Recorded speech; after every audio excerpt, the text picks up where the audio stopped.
वहाँ पर रिकाउंटिंग की मांग की जा रही थी और अब ये जो फाइनल रिजल्ट है ये सामने आ चुका है। और इस समय हम कॉमर्स कॉलेज के बाहर थोड़ा सा उससे थोड़ी ही दूरी पर वहाँ मौजूद है, जहाँ पर अनिल चोपड़ा के जो समर्थक हैं वो यहाँ पर धरने पर बैठे हुए हैं।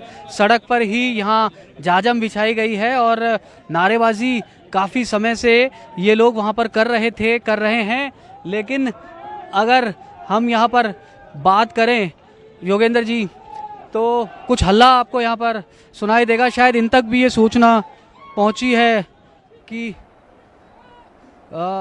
इनके प्रत्याशी जो है वो हार चुके हैं। कुछ हल्ला यहाँ पर ज़रूर हुआ है। तो फिलहाल धरना जो है वो चल रहा है। लोग आप तस्वीरों में देख सकते हैं कि खड़े भी यहाँ से हुए हैं। हलचल कुछ तेज हुई है और अब चूंकि योगेंद्र जी परिणाम यहाँ पर डिक्लेयर हो चुका है, तो शायद कुछ देर में जो पुलिस प्रशासन है वो इनको यहाँ से हटाने की भी कोशिश करेगा। हो सकता है कि यहाँ पर कुछ हल्का बल भी प्रयोग करना पड़े। जी योगेंद्र जी।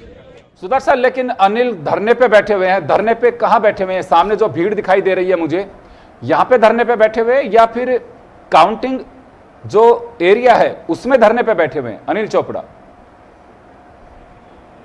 वो काउंटिंग एरिया में बैठे हैं योगेंद्र जी। और ये जो धरना, अगर हम यहाँ पर बात करें तो ये समर्थक हैं अनिल चोपड़ा के, क्योंकि अनिल चोपड़ा उस समय काउंटिंग में मौजूद थे अंदर। और जैसे ही ये पता चला कि जो फौजियों के वोट थे, जिसको लेकर ये आरोप लगा रहे हैं कि 5000 वो वोट थे, उसमें से 1700 जो वोट खारिज हुए और 1500 कुछ वोटों से राव राजेंद्र सिंह को विजेता घोषित किया। तो इनका ये कहना है कि क्या सभी वोट हमारे ही खारिज हुए, और जानबूझकर वोट खारिज करने का भी ये वहाँ पर आरोप लगा रहे हैं, क्योंकि कहना है कि वो पढ़े लिखे फौजियों के वोट थे और ऐसा नहीं हो सकता कि सभी ने वहाँ पर गलत तरीके से वोट कास्ट किया हो। इसीलिए वहाँ अनिल चोपड़ा की तरफ से भी आपत्ति दर्ज कराई गई थी। और खबर अंदर से ये भी आई थी, हमारे सहयोगी दशरथ अंदर मौजूद है, उन्होंने बताया था कि दोबारा से वहाँ पर जो ये सर्विस वोट्स थे 5000 उनको काउंट किया। उसके बाद में फिर से राव राजेंद्र सिंह को विजेता घोषित किया और सर्टिफिकेट उनको अंदर देने की बात सामने आई कि उनको सर्टिफिकेट भी वहाँ पर दे दिया गया है। लेकिन इसके बाद में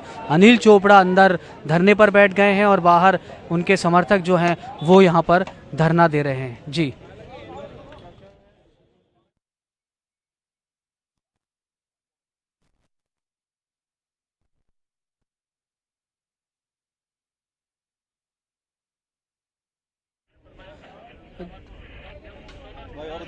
जी बिल्कुल सर, अगर हम आपसे जाने सर, इधर आ जाइए प्लीज, है ना भाई। ये इलेक्शन से जुड़ा हुआ कार्य डीओ देखते हैं, उनसे बात करिएगा ना। हम यहाँ लॉ एंड ऑर्डर देख रहे हैं, प्लीज। तो बिल्कुल ये यहाँ पर पुलिस अधिकारी हैं, इनका ये कहना है कि हम लॉ एंड ऑर्डर यहाँ पर देख रहे हैं और जो कार्यकर्ता हैं वो फिलहाल यहाँ पर जुटे हुए हैं। अगर हम इनसे अगर हम बात करना चाहें, आपकी अगर हम आपसे बात करना चाहें, आपकी क्या सर? हमारी ये मांग है कि ये जो धांधली हुई है चुनावों में, काउंटिंग में, उसके हम खिलाफ हैं। और हमने इलेक्शन कमीशन को भी शिकायत की है कि सर ये जो तानाशाही है और ये जो मोदी जी की भ्रष्ट सरकार है, यूथ की आवाज़ को दबाना चाहती है, ये सरासर गलत है। और हम ये चाहते हैं कि निष्पक्ष काउंटिंग हो और यूथ आइकन है अनिल चोपड़ा, उनके पक्ष में रिजल्ट आए। सरासर गलत हुआ है। हम हाई कोर्ट भी जाएंगे इनके खिलाफ। 3000 वोट रिजेक्ट किए हैं हमारे एजेंटों को धक्के दे के बाहर। जी बिल्कुल योगेंद्र जी। तो यहाँ जो विजेता हैं अनिल चोपड़ा, माफ़ कीजिएगा, यहाँ पर बाहर निकल रहे हैं और प्रत्याशी लोकसभा के कांग्रेस से जिनकी यहाँ पर हार हुई है, वो यहाँ अगर हम उनसे बात करने की कोशिश करें कि वो क्या कहते हैं, तो हम पहुँचते हैं और उनसे जानने की कोशिश करते हैं कि वो क्या कह रहे हैं। अनिल चोपड़ा क्या कहेंगे? क्या लगता है पूरी तरीके से प्री-प्लान मामला था? आपको लगता है ऐसा छेड़खानी का मामला लगता है आपको? देखिए, जिस प्रकार से इन्होंने गुंडागर्दी करी है और इस परिणाम को प्रभावित करने का, इस परिणाम को प्रभावित करने का काम किया है, निश्चित रूप से मैंने ये परिणाम स्वीकार नहीं किया। और पिछले 4 घंटे से हमें जो गुमराह करने का काम किया और एक किसान के बेटे को दबाने का काम किया, यहाँ प्रशासन के अधिकारियों ने बैठकर, और जिस प्रकार से इस चुनाव को प्रभावित किया, मैं प्रत्येक व्यक्ति को और प्रत्येक प्रशासन प्रशासन के अधिकारियों को कहना चाहूंगा कि अनिल चोपड़ा कोर्ट में जाएगा, उन व्यक्तियों से वहीं जाके बात करेगा। शिकायत की है क्या चुनाव आयोग को? बिल्कुल, मैंने 4 बात पे अपनी बात रखी, लेकिन उन्होंने उस बात को खारिज करने का काम किया।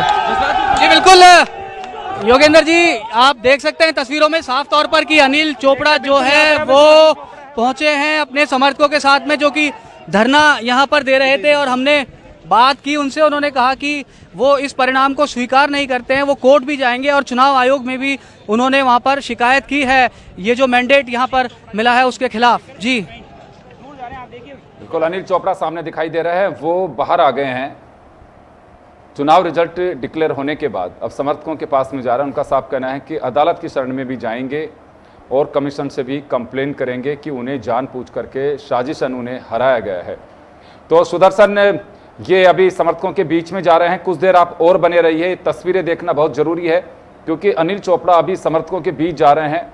और समर्थकों के बीच में कैमरामैन से कहूंगा कि आप उसे कंटिन्यू रखिए, क्योंकि अनिल चोपड़ा आगे बढ़ रहे हैं। सुदर्शन, आप इन वीडियोज को कंटिन्यू रखिए। सुदर्शन, अनिल चोपड़ा अपने समर्थकों के बीच पहुंच रहे हैं, और बीच पहुंचने के बाद, क्योंकि एक कार्यकर्ताओं का एक इस तरह का उत्साह या दर्द जो होता है अपने